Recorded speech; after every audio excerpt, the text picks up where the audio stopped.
Another edition of Beat the Closing Number presented by TheLines.com. You can follow The Lines on Twitter at TheLinesUS or X, whatever Elon Musk wants to call it. And you could follow us on Twitter, X, as well. I'm at Eli Herskovich. Mo is at Nuwwarah with 2 W's. Mo, how you doing, man? Great NFL slate this week. Tricky spots, but I think we have a good card. I'm okay. Been better. Been on a downer. It happens. Let's dig into that for a second. Not the downslide. Not that you want to assess every single decision, but how do you handle that as a capper over the course of an NFL season, especially because it's not like you're grinding on a day-to-day basis like you may be doing with baseball or NBA right now? Yeah, I guess that's the nice thing. You can kind of shake out of it for a couple days and not worry about putting in any bets for a couple days. I mean, yeah, you might miss a half point, a point here and there, value, whatever. I mean, you can just end up skipping those games. It's not that big of a deal. So I guess that is the nice thing about football season. And like baseball, NBA, whatever, you just have to keep fighting through it and grinding, and it can be really frustrating, but it's a little bit easier in NFL. Yeah, you could literally take the week off. Don't have to touch Thursday Night Football. With all the injuries going on, if you're listening to this before kickoff of Ravens-Bengals, especially with the line, maybe a little bit intriguing with the Bengals and the hook, but then you think about offensively without T. Higgins, as we saw against the Texans last week, even though they made a second-half comeback. Still a little bit outside of my range to bet that game, at least pregame. But we're going to discuss 4 games on the NFL Week 11 slate. Bears, Lions, Bucks, 49ers, Rams, Seahawks, and Bills, Jets, and then Zac Jackson of The Athletic is going to join us. He covers the Browns and the NFL. So we'll dive into the Deshaun Watson situation, the lowest total of the season with Steelers and Browns, a rematch of a crazy Monday Night Football game that Zach covered in Week 2, and then some college football along with another NFL game to dig into with Zach. Before we get into it, remember to give the video a thumbs up and ring the bell to get notifications whenever we release. The Lines releases any NFL betting video or NBA, college football, college basketball. Outside Shots podcast is back starting on Friday. We'll be recapping the season that's occurred so far, 2 weeks into the college basketball year, and national title features, along with looking into the Maui Invitational that tips off on Monday. A bunch of holiday tournaments actually already getting underway. Brett Gibbons, Kelly Ford do a great job with the college football podcast, and obviously the game next week between Ohio State and Michigan, 2 of the best teams in college football, so be sure to check that out. You can also subscribe to the podcast on Apple, Spotify, wherever you find your favorite podcast. And if you're planning on betting any NFL Week 11 action, remember, first-time users with BetMGM Sportsbook can use bonus code THELINES, one word, to get up to $1,500 back in bonus bets if your first bet loses. First game, Mo, Bears and Lions. Voice crack there for me. It's been a voice crack of a season for the Bears. And I'm selling high in Detroit, buying low on Chicago. Maybe not so much a buy low spot with the Bears, but I'll dig into why I kind of see it as one in a second. How do you view this Detroit team on the surface? Just curious your perspective on the Lions, one of the best teams in the NFC, and still have an outside shot at getting that number 1 seed in the conference come the playoffs. I think probably just morphing into kind of the team I thought they would be overall. Just a secondary that I wasn't expecting to get that many stops, and they got pretty much flattened by the Chargers last week. But an offense that I think you can have confidence in. So I would say just overall kind of a good offense, mediocre defense team that maybe I'm thinking you can bet some overs on. It's just a team that maybe you don't trust as much in the playoffs just due to the quarterback play, though. But at the same time, you know, the NFC, unless the 49ers are really clicking on all cylinders, you can't really say anyone's that scary if you buy into what the numbers and the advanced metrics are saying about the Eagles, which is that they're just a very good team and not a dominant one. So Would I be completely stunned if the Lions made the Super Bowl? I don't think I could say I would be. Okay. Well, on the flip side of that, I wouldn't be stunned if the Lions lose this game straight up. Now, I bet the Bears +9 yesterday on Wednesday as we're recording this on Thursday afternoon. Line is down to 7.5. I would still play Chicago above the key number of a touchdown. And as you mentioned with this Lions secondary, obviously losing C.J. Gardner-Johnson and Emmanuel Mosley. Offensively, not much to complain about. 8th most EPA per play, expected points added in the NFL. But allowing or ranking number 19 in the NFL in dropback success rate allowed. If you think about the quarterbacks that they've allowed over 20 points to, Lamar Jackson, and that was a terrible spot for Jared Goff on the road. Justin Herbert, you mentioned that Chargers game last week. 24 points to Bryce Young of the Panthers, albeit in a blowout, and 20 points to the Packers. And despite leading that game pretty comfortably at halftime, and even though the Packers made a bit of a push in the second half, still dominating for almost 4 quarters, full game. So the Bears getting Justin Fields back, or seemingly getting Fields back from that dislocated thumb. And Fields ranks below average, bottom 10 actually, when you look at some of the metrics like adjusted EPA per play and drop back success rate. But his turnover-worthy play rate is 4.2 percentage points lower than Tyson Bagent. And I broke that down in my NFL betting column this week over at thelines.com. Fields also has an above-average completion percentage over expected, CPOE, and he's going to have the best offensive line that he's ever had in his short tenure with the Bears. Bears rank top 6 in pass block win rate, and you may not think that that's a big variable in this game, but then you factor in that the Lions have the top 10 or a top 10 pressure rate across the league. Both teams play at a pretty slow pace, so I think that kind of favors the dog, especially when you're getting over a touchdown, even though you kind of made the point, generally speaking, that maybe you look to overs with this Lions team just because of how efficient and explosive, how many explosive plays this Lions offense can generate. And then also with the Bears defense, they've been much more disruptive since getting Montez Sweat. Not a ton of sacks last week against Carolina, or actually they may have had 3. Maybe the week before they didn't have a ton of sacks, but almost 10 quarterback pressures last week against Carolina. And also the Bears have the worst turnover differential across the NFL. So maybe getting some positive luck with the notion that the positive addition that Montez Sweat can provide some playmaking and havoc on that defensive line. So I really like the Bears getting over a touchdown again, more so selling high on Detroit here. What do you make of this game, Mo, and the line? Yeah, you got a good number, so I guess you can be happy. I personally would lean a little more the other way. I'm surprised that this line has gotten where it's gotten. This line is telling us that the Lions are only like 6 points better than the Bears. That seems kind of crazy. I know that neither one of these teams can basically stop anyone from passing the ball, but like I said, when we previously talked about this game, I don't have any idea if the Lions are going to lean into it that much, so we'll see what they decide to do on offense. I don't know. The Bears have just a team that just kind of feels like they built their team backwards a little bit. You know, they're good at all the wrong parts of football. They stop the run. Their offense is great at running the ball.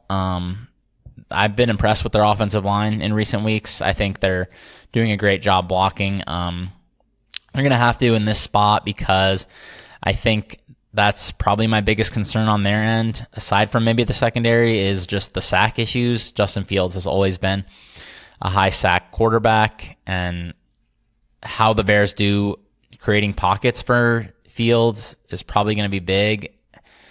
Just the way that he takes the sacks, I don't know, man. This is just one of those spots where you may be able to overcome it against, you know, the opposition, the source of opposition they've been playing against, which their schedule has been pretty much laughable. But against the Lions, I mean, they are not going to really be able to get behind the 8 ball here and put him in obvious passing situations, I don't think. So I just expect them to create a few negative plays on the Lions defense, and I'm guessing it's going to be enough to win this game. And I don't know. I don't trust their secondary, though, so it's hard for me to lay a big number. I would feel pretty good teasing the Lions, but that's about it. You mentioned secondary play, maybe less so with the Bears. Jalen Johnson has been one of the best coverage corners in the NFL, so I'm curious to see how the matchup with Amon-Ra St. Brown goes. And also, yeah, on paper, the Lions have the matchup advantage, especially on the offensive side of the ball against below-average Bears defense, despite, like I mentioned, Johnson and what he means to that secondary. Kyler Gordon, below average, not much else to really like there. Eddie Jackson has taken a step back over the last couple of years after that Pro Bowl season. But I am curious also about this potentially being a letdown spot for Detroit after that grueling, emotional win against the Chargers, just back and forth. So couple that with Fields coming back and, like you said, this line secondary being exploitable. The matchup maybe being negated if the Bears' offensive line plays up to par, or at least they have this season. So I like the Bears getting over a touchdown, but I get your points. Over to the late afternoon slate, looking at San Francisco and Tampa Bay. The Niners, 11.5-point home favorites after that demolition of Jacksonville last week. How are you betting this one, Mo? Unfortunately, I already bet the Buccaneers. This game doesn't make me feel good.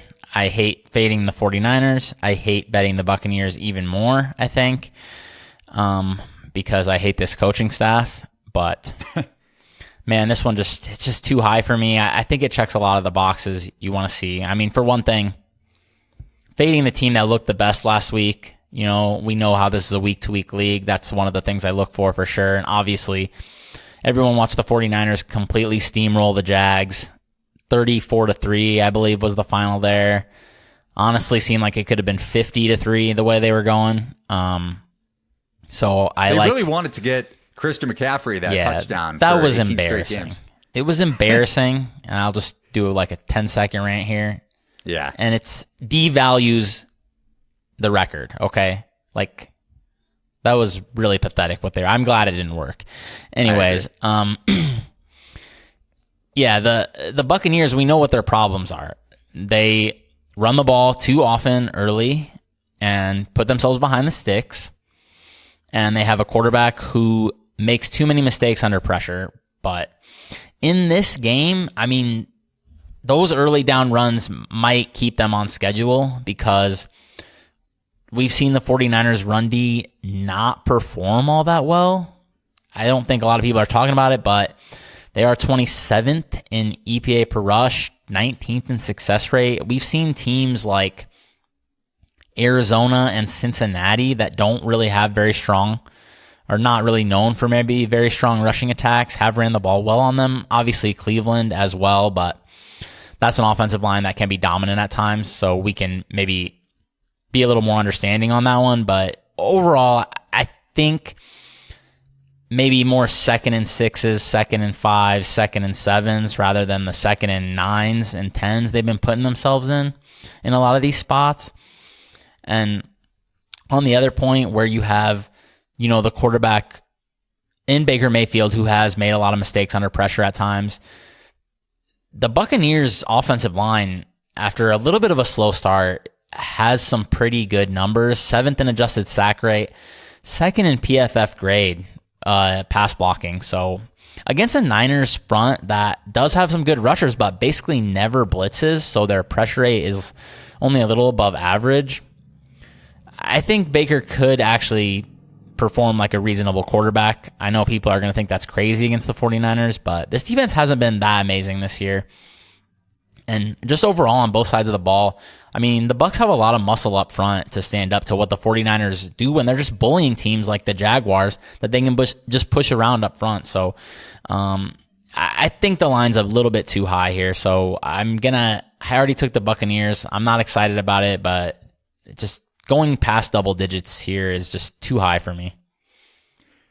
I will say a little bit of a juxtaposition to what the numbers say, just what you brought up with Mayfield under pressure, because I agree on the surface. And when we look back at that Lions game, especially with Tampa Bay coming off the bye, Mayfield struggled against pressure. But overall this year, he's actually performed above league average when you look at pressured completion percentage, ranking 15th among qualified quarterbacks. The passer rating is actually way up from previous seasons. Like last week against Houston, 7 of 11 under pressure. I know that's kind of surface level stats, but nonetheless, 85 yards and a touchdown pass. So, and like you said, Bucs offensive line is performing better than they were earlier in the season. So I like this spot for Tampa Bay.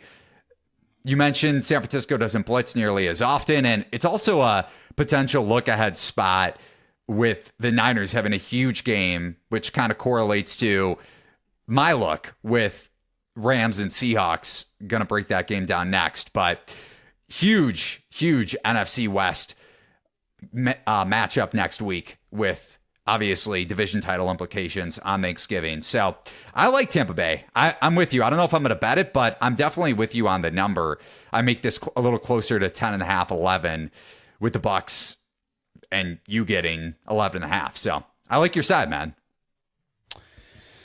Yeah, they do have a big game coming up as well. So, I mean, on the other side, you do have Tampa Bay with a long trip here. So maybe that works against them a little bit, but 49ers, not known as a tough place to play, really. So hopefully they can just play their normal game. I honestly have been pretty impressed when I've watched Baker Mayfield in several games. I know there's been some frustrating ones where he just won't pull the trigger and is taking some bad sacks. But when he is getting rid of the ball, he has fit into some tight windows at times this year. And he's honestly been let down by his pass catchers in several spots. I mean, everybody knows about the big Mike Evans drops in multiple big plays, but I think there's been even other players dropping multiple passes, and I thought he's actually played pretty well. On to Rams and Seahawks. This line at a pick'em at some books, it was as high as 2.5 earlier in the week, but that was early Monday before the news came out that Matt Stafford was going to return this week off of the sprained ligament in his right thumb on his throwing hand. So there are some Rams +1 still available. I got LA at +1. I would bet this up to -1. I honestly wouldn't be surprised if the Rams closed as a favorite here.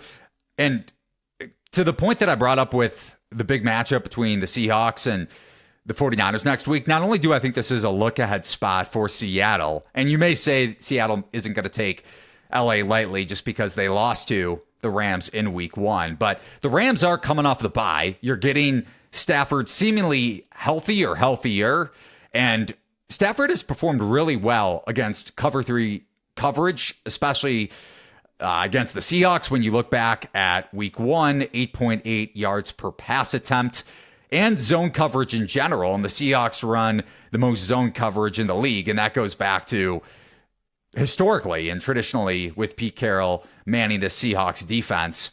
So I think you do see positive aggression for the Rams offense. The Rams over their last 2 games in that blowout loss to Dallas and whatever that game was against the Packers, combining over those 2 weeks to rank number 26 across the NFL in EPA per play. You also look back at the week 1 game. The Rams didn't have Cooper Kupp on the field, and Kupp has destroyed cover 3 coverage in his career, 30%, over a 30% target share, and over a 30% target per route run versus cover 3 looks since 2021. So even with Seattle's defense improving, at least going back to last year in the secondary with Devon Witherspoon, the rookie cornerback from Illinois, I think he ranks 12th in Pro Football Focus among coverage corners this year, but Seattle's secondary has still struggled overall. They've allowed an above average EPA per dropback and dropback success rate. And I mentioned this last week, correlated with the Steelers, or just in comparison to the Steelers. Both of those teams between Seattle and Pittsburgh have the widest gap in plays per game on offense and defense. Seattle with just under less than 9 plays per game on offense. So Seattle's defense is worn down, and that was a grinded out game against the Commanders last week that came down to the wire. One of 6 games that ended in a game-winning field goal. Seattle didn't cover the number. I got a little bit fortunate with Washington scoring a touchdown in the final 2 minutes. I was on the Commanders +6.5, but Geno Smith, too. I brought this up with my Seahawks and Commanders handicap last week. still below league average, ranking 13th in adjusted EPA per play, or 13th lowest, I should say, adjusted EPA per play among qualified quarterbacks this year. So rest advantage on the side of the Rams. You're getting Stafford back. Much higher ceiling on offense. I love the matchup with Stafford and Kupp against this cover 3 scheme. Obviously not a fan of the Rams defense. They rank below league average in adjusted EPA per play allowed and dropback success rate themselves. But the situational spot definitely favors the Rams. So I like them in what is essentially a de facto pick 'em against Seattle. What do you make of this game, Mo? I think the line is pretty fair. I think the Seahawks are pretty clearly a better team than the Rams. But alongside kind of what you were saying, I do wonder about this over 46.5. You got two teams that can really pass the ball to pretty solid collections of weapons against secondaries that, you have a mediocre one, I guess, maybe for Seattle, although maybe there is some talent, should be good, but really, like you said, hasn't been performing that great. And the Rams have an atrocious secondary. So these two teams playing indoors, I think we could see a lot of points in this one. Every time I'm looking at these Rams games, I'm just thinking of what is going to happen when Matt Stafford drops back, because I've talked about it before. If the opposing team can get a pass rush on him and make him move, he's pretty terrible at this point. But can they protect him in this spot against Seattle? I would lean yes against this mediocre Seattle pass rush. So I think both teams should be able to score here. And the line, I think, is probably about where it should be. But like you said, a lot of sharp action on the Rams, it looks like, all week. They've been getting hit pretty good. I think this opened maybe as high as 3 in some spots. So market, definitely a big fan of Matt Stafford coming back. So we'll see how this one goes. But I am definitely expecting some points here.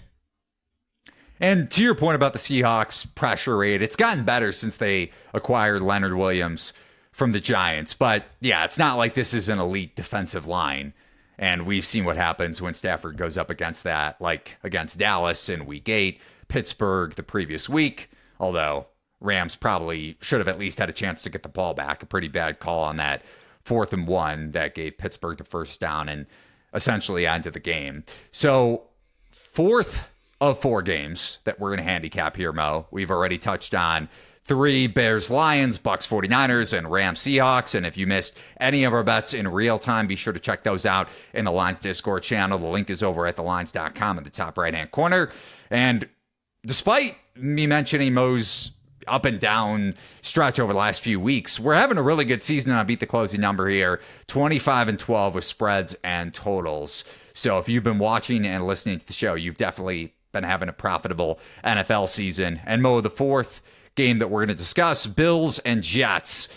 Buffalo firing Ken Dorsey earlier in the week, offensive coordinator, after losing on Monday Night Football because they had 12 men on the field after the Broncos and Lutz missed the field goal at first. That 12th man was DeMar Hamlin, ironically. And now Buffalo is a touchdown favorite at home against the utterly terrible Zach Wilson-led New York Jets. So how are you betting this one? Unfortunately, again, I am, as my buddy said when we were talking about this game, putting my clown suit back on and betting the Buffalo Bills. Yeah, they just continue to destroy themselves with turnovers and penalties, but then every week you look at the EPA numbers and the grading numbers, and they all love the Bills. So, I mean, yards per play, obviously, still very good. They completely flattened Denver in that sense. I think almost +3. And then obviously now facing a very strong Jets defense. But, we know good offense will beat good defense, or at least beat it enough to score some points. I think we can be very confident the Bills are going to score, 17, 20, something like that, even if they have a bad day. I don't know how the Jets are going to do anything on offense in this game. They have a bad quarterback and a bad offense on the road in a tough environment. And, sometimes they're getting some mileage out of things like, Zach Wilson scrambling has been getting them some yards here and there. Well, you have a Buffalo team that doesn't really ever blitz, just wants to sit back and let the front guys get pressure. So I don't think there's going to be a lot of rushing lanes for Zach Wilson. He's going to need to find lanes to throw the ball basically against this Bills defense. I don't trust him to do that. We know he will make mistakes and misreads. He keeps doing it week after week. And you have just a Jets offense here that, I mean, dude, they have 1 touchdown in the past 4 games, literally 4 NFL games, where the other team didn't allow them to score. They have 1 touchdown. I mean, we've seen the Bills up against much better offenses than this. Denver, Tampa Bay, these teams are not moving the ball hardly at all. And like I said, they're much better than what the Jets are running out there, especially when you look at the weapons the Bucs have. I mean, I don't think the Bills will have too much trouble here at home. I'm surprised that the number, I mean, I guess it is up to the key number, but I thought, when it was opening in a lot of spots, 7.5, 8, I think that's like more where it should be. So once again, going to bet the Buffalo Bills and hope they can completely not sink themselves. Easier said than done for sure, but injuries definitely side with the Bills. I'm looking at the practice report for the Jets as of Thursday. Garrett Wilson was on the field for practice, but had an elbow pad on, I think, his right arm. So definitely something to monitor there. It sounds like he was limited. I don't think the official practice report has come out yet. Billy Turner, one of their tackles, also working in the rehab area. He hasn't or didn't practice on Wednesday. Becton was limited on Wednesday. So you're talking about, at the very least, a banged up Jets offensive line going up against a Bills defensive front with Ed Oliver wrecking havoc, and overall they rank 4th in pressure rate. Jets rank 1st, and I will say, I think we touched on this when we were handicapping the game to week 1, and I know that was also with Aaron Rodgers supposed to be on the field for this Jets offense, and some bettors are clamoring for him to win Comeback Player of the Year. We'll see if he actually comes back. But Saleh has given Josh Allen a lot of fits, so I'm just curious to see what this Bills offense looks like without Ken Dorsey, and they have to make a statement. The season is absolutely on the line. We'll touch on the Browns here in a minute, a team that has a lot of question marks offensively with the Deshaun Watson situation and him undergoing season-ending shoulder surgery. Excited to get Zac Jackson's take on that game. But yeah, just a lot of question marks for me on both sides of the ball. I will say I would probably be most comfortable teasing the Bills down just because of the situational edge, but that's about as far as I can go with it. Yeah, the Bills, not an easy team to have confidence in right now. I guess we should real quick mention that, the offensive coordinator change, I don't know what's going to happen with that. I don't know if there's like some kind of top-down edict maybe from McDermott himself that he wants a different offensive approach. I mean, they were running the ball well at times against Denver and seemed to get away from it. But it just comes down to players executing, honestly, more than anything. So I think the Bills are going to be fine if people stop dropping passes and fumbling. So we'll see if they can manage that. Yeah, a bunch of drops on Monday night and -3 in the turnover department and fumble luck. Even though it kind of went Dalvin Cook's way on their touchdown that should have won the game, if not for 12 men on the field. Definitely negative variance in Buffalo's direction. We'll see if it flips and reverses course against the Jets. So those are 4 bets. Lions or Bears against Detroit. Bears getting over the key number of 7. Bucks at San Francisco. The Rams against Seattle in essentially a pick'em spot. And then the Bills laying a touchdown against the Jets. Now it's time to be joined by Zac Jackson. You can follow him on Twitter, Akron Jackson, X Twitter, whatever Elon Musk wants to call it these days. He covers the Browns and the NFL for The Athletic. Zach, it's been a crazy week for you, not only with this Deshaun Watson situation, but also a little bit of college football work that you do and the whole Jim Harbaugh scandal, cheating allegations, him potentially may or may not be coaching this weekend ahead of the game next week with Ohio State and Michigan. So a lot of excitement going on in your profession for sure. Yeah, we do it's Midwest-based, just a picks column, and so we pick the action games, and we talk about Michigan, Ohio State, and all of that. So that's my only extent there, thank goodness, right? With that. But I am going to Ohio State, Minnesota on Saturday. My brother-in-law is the level of just dedicated fan. He's a season ticket holder for Ohio State. He lives in Phoenix, so he doesn't get to actually go to many. So we're going to go. So I'm going to be on Marvin Harrison to score 2 touchdowns because I'm already on Marvin Harrison to win the Heisman, right? So you might as well keep doubling down. But it's going to get cold here, and we'll see. And then next week's going to be really fun with Ohio State, Michigan, because I don't trust Ohio State's quarterback play, but I do think they can win that game. I want to ask you, and we could start off with college football, then get back to the NFL since we're already on it. The Heisman conversation is wide open to an extent. Bo Nix is the favorite pretty much across the board at around -110. Then Penix of Washington. Daniels has made a strong push as well at around +350. And then Marvin Harrison Jr., who you mentioned, at around +550, +600. So any more depth to, maybe it was more of just a sprinkle on Harrison at the beginning of the year. I'm not sure when you placed the bet, but any thoughts on the Heisman race right now? You know, I'm a little surprised that Nix is the favorite. I really am. And I think people are assuming that they're going to beat Oregon State and then beat Washington or whoever it will end up being in the rematch, right? And I don't hate that assumption. It surprises me. Like, I think Marvin is the best player. And I understand it's a quarterback award and all of that. I think Marvin's the best player. And I think Michael Penix, and he showed it again last week, in the big moments when everybody is watching, he's been awesome. Not on every throw, but when they're on, right? And that offense is fun. And he beat Bo Nix the first time. Can he do it a second time? Will there be a second time? You know, that's all to be sorted out, right? So that does surprise me a little bit. Now, it is a total sprinkle from a couple of months ago. It's nothing huge. It's not when my friend had Joe Burrow 100-1 5 years ago, right? So it's not that I'm sweating it. I'm just saying if I'm going to be in Columbus anyway, and it's going to be like 30 degrees colder than I like it to be, then I'm going to sort of double down with a Marvin to score at least 2 touchdowns. Yeah, I don't blame you. I guess it provides you with a little heat if you're sweating something during the game. I definitely hear you there. And also looking at the 2 games with Ohio State, Minnesota, and Michigan and Maryland, like I mentioned, we don't know if Harbaugh is going to be coaching for Michigan, that hearing taking place. I think it just came out that he's not. Actually. Okay, so we got some breaking news there. Accepted his 3-game suspension. So he won't be coaching against Ohio State for the game either next week. So what's your perception on that, Zach? And then, like I alluded to from the get-go, how are you betting the 2 games ahead of the game next week? Yeah, you know, if it was the first one without him, I would think maybe it would affect the line and it might affect my thinking. Because it's the third one without him, you know, I don't know. We know Michigan's really good. Every kid on that defense might get drafted, right?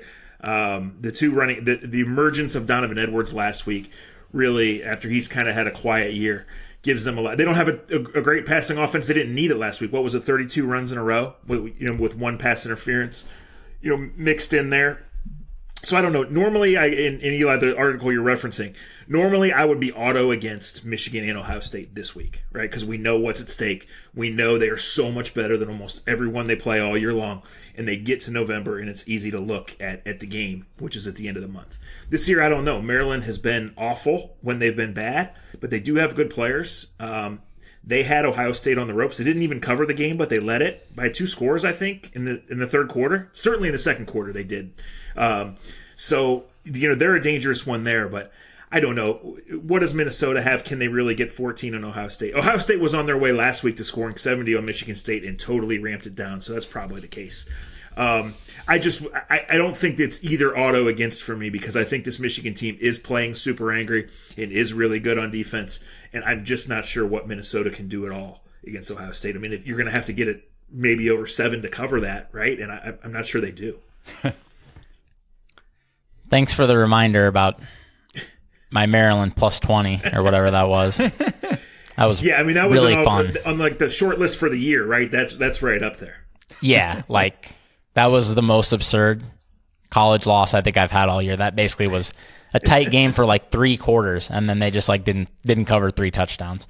I don't know, man. I don't know if you and I'm sure Zach saw this last night with Buffalo and Miami of Ohio in action. That might have been the biggest bad beat of any college football game this year, no? And it would have put it over too if I'm correct. Yeah. So yeah, that was awful. I mean, that's an 80-yard touchdown. Instead, it's a 79-yard pass and a fumble. The Maryland one happens every year. That one happens once every 10 years. For sure. Mo, go ahead with transitioning us over to the Browns. Yeah, we better talk about pro football and not college bad beats anymore. Really surprising situation, I think, for a lot of people this week with Deshaun Watson going down. Not necessarily that he did go down because he's been having a tough time staying healthy, but just the way they pretty quickly announced that Dorian Thompson-Robinson is going to be the quarterback when I guess they really didn't have any reason not to put PJ Walker in, you would think, after he did an acceptable job, I think, piloting the team, and DTR pretty much fell flat on his face when they did try to put him in there. So what did you make of that situation? Like, what did it surprise you at all? Yeah, mildly. I would couch what you said and what I'm about to say by saying there's no such thing as outrageous with these Browns, right? Like, or overly surprising. But the simple answer to why not PJ Walker is 6 turnovers in his last 2 games. Like, he just was not taking care of the ball. They did not do right by Dorian Thompson-Robinson with the odd circumstances of his first start and then the game plan and all of that. They fed him to the Wolves, and the Wolves, the Ravens in this case, just destroyed him. So because they have to look at the future to an extent, I'm not surprised. Because they feel like he will take a little bit better care of the ball, I'm not that surprised. But, this is a rookie, guys, that has 1 game on his resume. It was as awful as can be. He hasn't been seen except for 1 pass since then. And you have to wonder, A, where his confidence is, and B, where his arm is if they do need him to make some throws to beat the Steelers. So I only get to see the very beginning of practice when they're going through the motions and the individual drills. But I can guarantee you that what goes on in those practices after we leave, everything is built around winning this game 13-10 or 10-3, something like that, right? It should be the under of unders, barring defensive touchdowns, and the Browns are going to run. They're going to bootleg. When they do throw, he's going to have 2 reads, right? And read 2.5 or 3 is throw it away or take the sack. They just don't want him to turn it over. So it's going to be cold, but it's not going to be one of these wild Cleveland weather games. He's an adequate athlete. He's an adequate thrower. He's a smart, impressive kid who they feel like will carry the game plan from the meeting room Wednesday to the huddle and out there. He just can't be put in the position where he has to make plays, especially down the field, because he doesn't have the arm and he doesn't have the experience. Okay, that's yeah. So what you're saying is maybe a live bet here if the Browns fall behind. But yeah, I mean, look, the Steelers want to do the same too. Their offense is better than it was in week 2. They beat the Browns in week 2 despite having -7 yards of offense in the fourth quarter, right? So they're running it a little better. And I just think both teams, they want to run it. They're going to be willing to punt it. They're going to be willing to kick the field goals and take the 3 when they can. It's going to be a very buttoned up kind of game. So I do think you might see PJ Walker. I think you might see the kitchen sink from the Browns in terms of different formations, different guys handling the ball and doing different things. But their whole goal is for Jerome Ford to be around 20 carries, for DTR's early throws to be all on rollout, simple stuff, into short zones and short to the tight ends, and let him settle in. And they hope that in the second half that they're using Ford and Kareem Hunt and not using DTR. Yeah, I mean, what you're saying definitely makes sense. And as far as the market goes, it's definitely feeling the same as you, clearly, since we have one of the lowest totals of the past 10 years and the lowest total of the season. And then you have a situation where the steam came in pretty heavy on the underdog as soon as the Deshaun Watson situation was out there. I think line moved all the way even to Steelers being favored in some spots briefly before settling back. I think now pretty consensus around Cleveland -1. So what you're saying basically is that you do pretty much agree with these moves? Yeah, the Browns are expecting DeJuan Jones back. They had to play with 2 backup tackles last week, so they're expecting him back. They'll still have a backup left tackle against Alex Highsmith, who really was hard on him the last game. They're going to have everybody on defense except Juan Thornhill, who has been solid but has not been a super impact guy. I think 38.5 or 38, where they posted the total, was probably too high before the Watson news, honestly. So I am 0 bit surprised to see it drop down under 33. And I think if both coaches get it and we, get their ways and we avoid the big defensive scores of the last game, then I do think it's 13 or 16 wins and it stays under. Like, I know that defensive touchdowns and occasional big play and the flag in the NFL, right, defeat unders. But I would be willing to take my chances that the move is right, and that when these books post an under that's one of the lowest in 10 years, that they're damn confident it's going to be an under.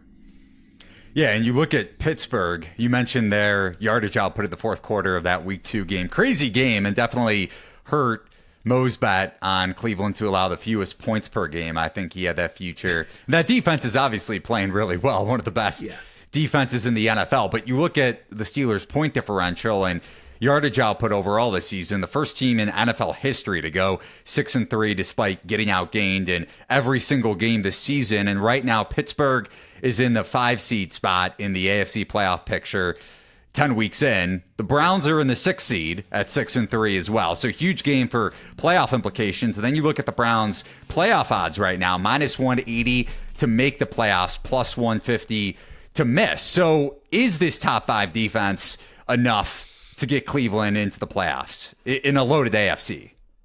It is, and it absolutely is, but 180 seems awfully rich, right? Because the defense is the real deal.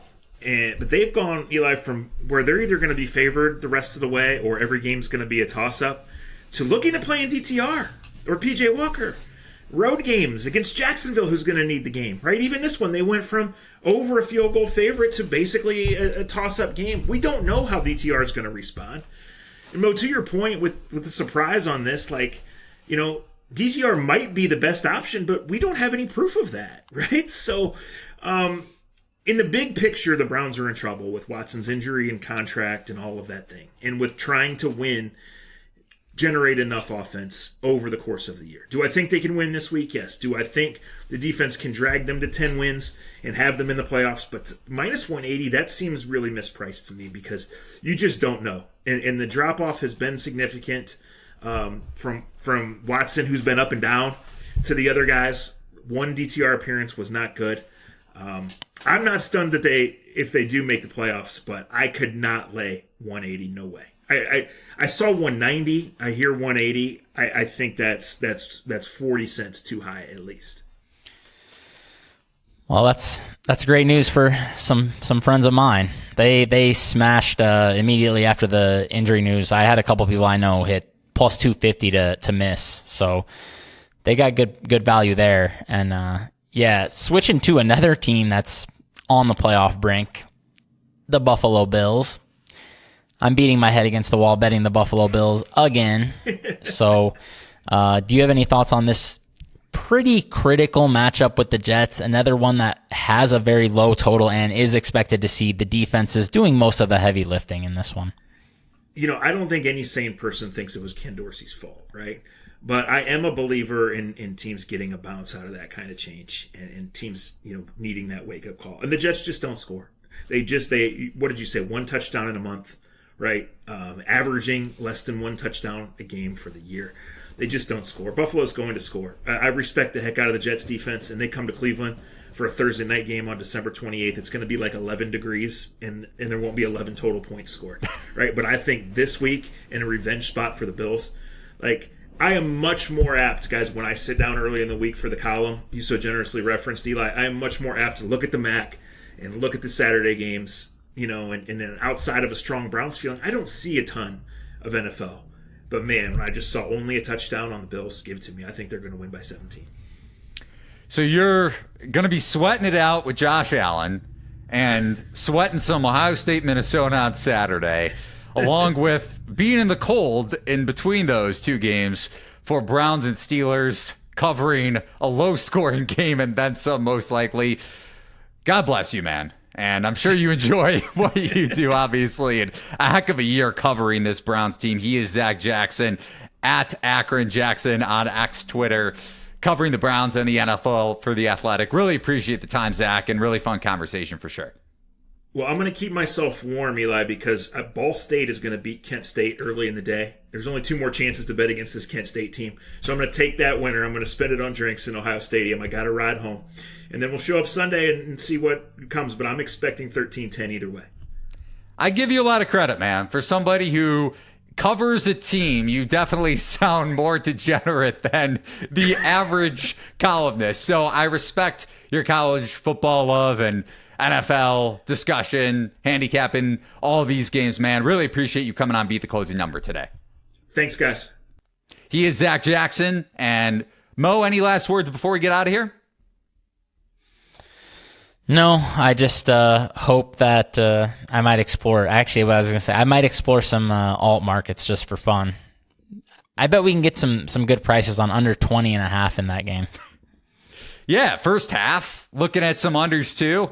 We may have to be sweating out, even though Zach isn't going to be doing so necessarily in the press box. We may have to sweat out some first half unders or full game unders or alt unders for him for sure. But we have our bets that we discussed earlier on, and like I said, really appreciate Zach coming on the podcast today. Remember to give the video a thumbs up, ring the bell, subscribe, rate, and review to the Lines Podcast Network, wherever you find your favorite podcast. That's the Line one word, and the Line's one word. And if you're planning on betting any NFL Week 11 action, first-time users with BetMGM Sportsbook can use bonus code THELINES to get up to $1,500 back in bonus bets. If your first bet loses, remember that bonus bets are not equivalent to real money. And as always, terms and conditions apply. You can get all of our bets in the Discord channel. The link is over at thelines.com. In the top right-hand corner, read our betting columns for Week 11 as well at thelines.com. So for Mo and for myself, Eli Herskovich, thanks for watching and listening to another edition of Beat the Closing Number. So long, everybody.